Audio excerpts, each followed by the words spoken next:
श्री सद्गुरु महाराज की जय। पूज्यपाद महर्षि संत सेवी परमहंस जी महाराज का प्रवचन।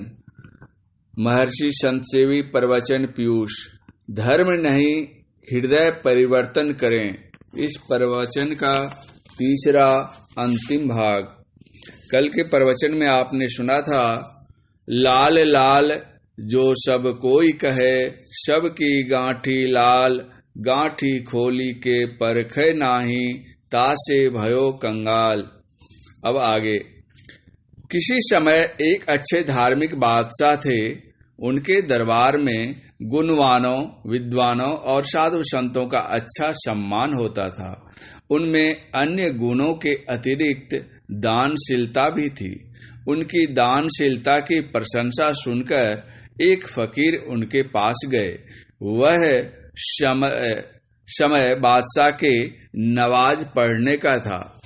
बादशाह ने नम्रता पूर्वक कहा, फकीर साहब, अभी नवाज अदा करने का वक्त हो गया है। मेहरबानी कर आप थोड़ी देर के लिए यहाँ तशरीफ रखें। नवाज अदा कर चुकने के बाद आपसे गुफ्तगू कर लूंगा। फकीर साहब वहां बैठ गए और बादशाह उनसे थोड़ी ही दूर पर जाए नवाज बिछाकर नमाज पढ़ने लगे। जब तक वे नमाज पढ़ते रहे तब तक फकीर साहब वहां बैठे रहे। नमाज पूरी हो जाने के बाद बादशाह अल्लाह के सामने हाथ जोड़कर कहने लगे, या अल्लाह परवरदिगार, मुझे तंदुरुस्ती दे, मेरी औलाद को खुशकिस्मत बना, खजाने में बरकत दे, फौज को कामयाब कर आदि। सुनते सुनते फकीर साहब का मन उब गया और वे उठकर चलने लगे। बादशाह की नजर जब उन पर पड़ी तो हाथ जोड़कर पूछने लगे, फकीर साहब, आप किसी काम से मेरे पास आए थे, किंतु बिना कुछ कहे सुने जाने लगे। मुझसे क्या खता हुई? फकीर साहब ने उत्तर दिया, खता तुमसे नहीं मुझसे हुई।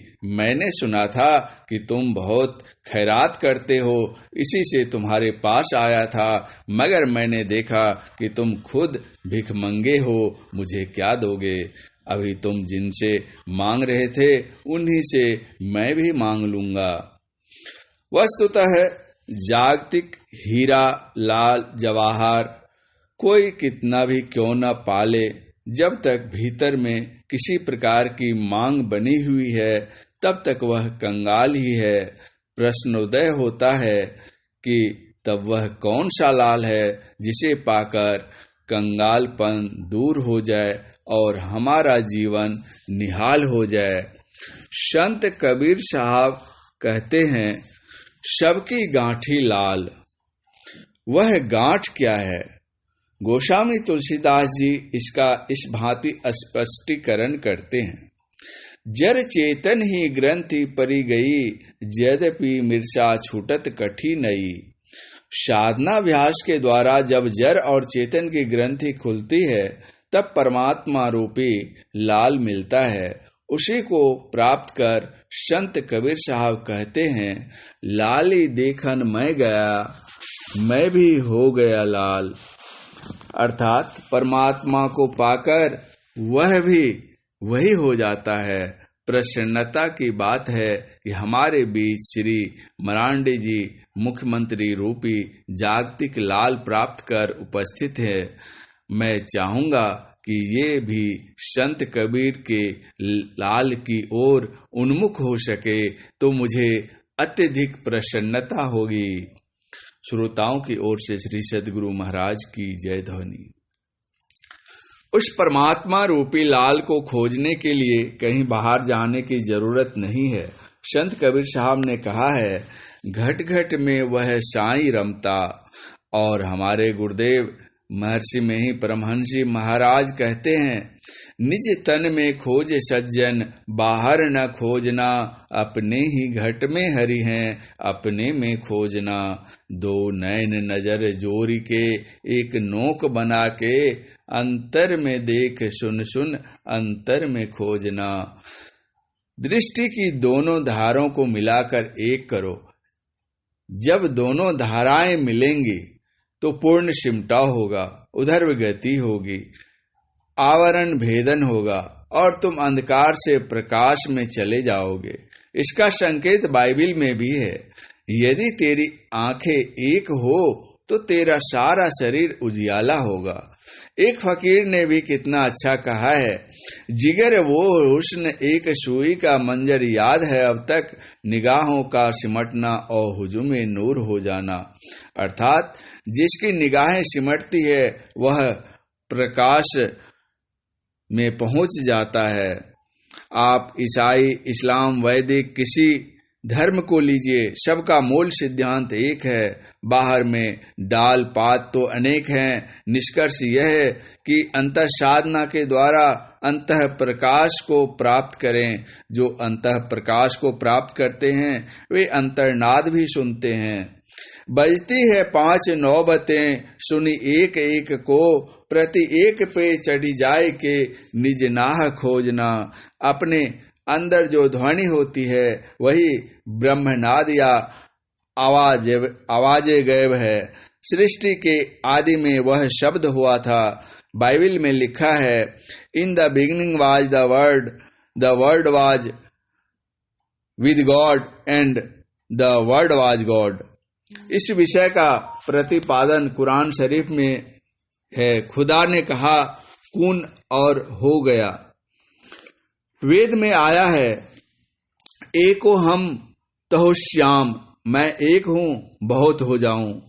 जो उस आदि शब्द को पकड़ते हैं उनके लिए संत कबीर साहब कहते हैं कि वे भव बंधन से छूट जाते हैं। आदि नाम पारस है, मन है मैला लोह, परसत ही कंचन भया, छूटा बंधन मोह। लोगों में विश्वास है कि पारस एक पत्थर होता है जिसका लोहे में स्पर्श करा देने से लोहा सोना हो जाता है, लेकिन आज तक किसी ने उस पारस से सोना बनते नहीं देखा। संत कबीर साहब का कहना है कि वह पारस आदि शब्द है। परमात्मा से जो शब्द निःसृत हुआ है उसे ओम, स्फोट, उद्गीत आदि नामों से अभिहित किया गया है। उस शब्द को जो कोई पकड़ते हैं तो वह शब्द उसको परमात्मा से मिला देता है। जैसे जो नदी चलते चलते समुद्र में मिल जाती है तो उसकी संज्ञा समुद्र हो जाती है, उसी तरह जीव उस शब्द को पकड़कर परमात्मा में जा मिलकर वही हो जाता है। मुंडक उपनिषद में आया है, यथा नद्यः स्यन्दमानाः समुद्रस्तं गच्छन्ति नाम रूपे विहाय, तथा विद्वानाम रूपादि मुक्तः परात परं पुरुष मुपैति दिव्यम। जिस प्रकार निरंतर बहती हुई नदियां अपने नाम रूप को त्याग कर समुद्र में अस्त हो जाती है, उसी प्रकार विद्वान नाम रूप से मुक्त होकर परादिव्य पुरुष को प्राप्त हो जाता है। इस प्रकार आवागमन का चक्र छूट जाता है। दैहिक, दैविक और भौतिक इन त्रितापों से जो मानव संतप्त होता रहता है सदा के लिए मुक्त हो जाता है। लेकिन इस मार्ग पर चलने के लिए हमारा जीवन पवित्र होना चाहिए। गुरु नानक देव जी महाराज ने कहा है, सूचे भारे साचु समावय, वीरले सूचाचारी। पवित्र बर्तन में सत्य अटता है। अपने जीवन को पवित्र बनावें, सदाचार का पालन करें।